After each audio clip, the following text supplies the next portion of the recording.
my name is Jenna and today I'm doing the Jurassic Park book tag. I decided to do this one by Alex over on Alex's Fiction Addiction. I will leave a link to her channel and to her video in the description box below. I don't know who created the original channel, well, the original video, but I will find it and I will leave that one linked in the description box below if you want to watch it, which you probably should. It's kind of funny. So when it comes to Jurassic Park, I had never seen any of the movies before, and then Jurassic World was announced and I went, oh yeah, that actually looks really cool, but I really want to see the original first. So I went and I watched the original, like 3 movies, loved them, like obsessed with them, went and saw the new one, obsessed, bought Lego Jurassic World and have been playing it on and off for the past like 2 years. I've been playing it recently and oh my god, it's so good. But I've never read the book, and for the longest time I actually didn't know that it was based on a book, but you know, that's cool. So most of these questions are based on characters or dinosaurs that we see or meet in the book or film, so I'm just going to jump right in. So question number 1, what is your favorite dinosaur? I don't have one. I seriously don't have a favorite dinosaur. Like, dinosaurs are cool and everything, but I don't have a favorite. But I like the T-Rex because he has little arms and I find that hilarious. Like, look at this guy. He's so scary.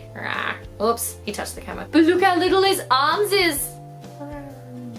Yeah. Question number 2, Alan Grant. Name a character you think would survive Jurassic Park. I'm gonna have to go with Katniss Everdeen from the Hunger Games trilogy for this one. So Katniss is very resourceful. We know that she's been hunting for years illegally, and of course she, you know, goes into the Hunger Games and does really, really well. So I think that she would be able to use like the evasive maneuver tactics, and also she'd be able to fight her way out if she needed to. So that's why she would definitely survive a Jurassic Park. I keep going to say the Jurassic Park, like, because of the Hunger Games, but no, just no. Question number 3, Ellie Sattler. Name a character who's willing to risk their life to save others. Definitely Tommy Grayson from the Who's Afraid series by Maria Lewis. This character, okay, Tommy, is like the most badass protagonist I think I've read about in a really, really long time, and she definitely is willing to sacrifice herself in order to save other people. She does that in the book, and it's just done so brilliantly and perfectly and so heartbreakingly, and I really love it. I love her, I love the book, and yeah, she fits this bill like so well. She ticks all of the boxes. Question number 4, Ian Malcolm. A book in which you could predict the ending. Zalcora, book 1, The Firelit Tragedy by N.A. Lockhell. I could definitely predict the ending of this one, basically because they spell it out for you in like the first 2 chapters, and I'm like, that's cool and everything, and sometimes I don't mind predictable books, other times I hate it. This is one of those times I actually didn't mind it so much, mainly because going into it I knew that it was a middle grade novel and it was kind of gonna be, you know, it was gonna be hit or miss sort of novel, so I wasn't expecting much from it, and the predictability wasn't a huge issue. I've actually done a full book review of this one, which I will leave linked in the description box below if you're interested in finding out more of my full thoughts on it. But yeah, it had kind of a predictable ending. Well, I say kind of. Had a very predictable ending. Question number 5, Dennis Nedry.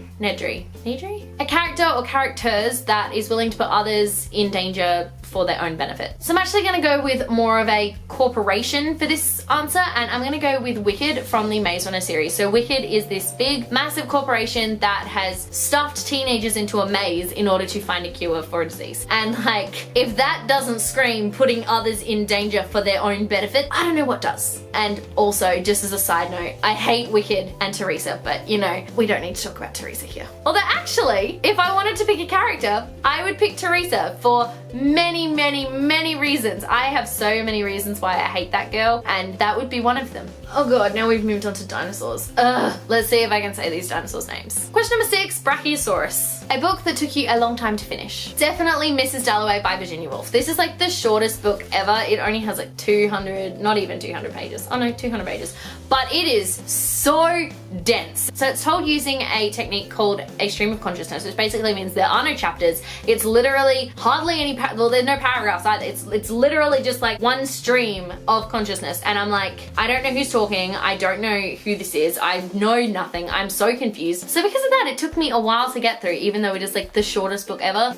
Yeah, I will not be reading it again. I can tell you that right now. Question number 6, T-Rex. A book you found intimidating but ended up loving. Illuminate by Amy Kaufman and Jay Kristoff. I was so intimidated going into this book. I mean, just look at it. It is huge. It has like 600 pages or something. The inside is told in such a unique format, so it's not told in normal text. It's told using IMs and security footage and just all these really awesome things, and sometimes you just have pages like this and you're just like, what is happening? And so yeah, I was pretty intimidated going into this one, but I came out of it being like, oh my god, how have I not read this book before? This is amazing. So yeah, I definitely ended up loving this book. Question number 8, Velociraptor, a book that is fast-paced. So I'm actually gonna have to go with Korra by Lynette Mooney for this one, because for me, this book was so go, go, go. So from the moment that we start in the Chemtech facility to the moment that we end with all the stuff that happens without using spoilers, but honestly, like, stuff happens. I just feel like it's really paced really well. Things are always happening. Alex is always getting into trouble because that's Alex, that's what she does, and things really pick up, and you know, stakes are risen, and just, it's a fast book, and I got through it in like a day, and honestly, you should read it because it's just so good. And question number 9, Pterodactyl, a book that flew you to another world. Honestly, there are so many different books that I could have gone with this one because so many books take place in other worlds, but for this question, I'm actually gonna go with the A Court of Thorns and Roses series by Sarah J Maas, because this series definitely sort of picks you up and plops you straight down in this other world, but it's one that is just so beautifully crafted and so well done that you can't help but want to go there yourself, and because of that, I think that it's definitely a book that just kind of, you know, does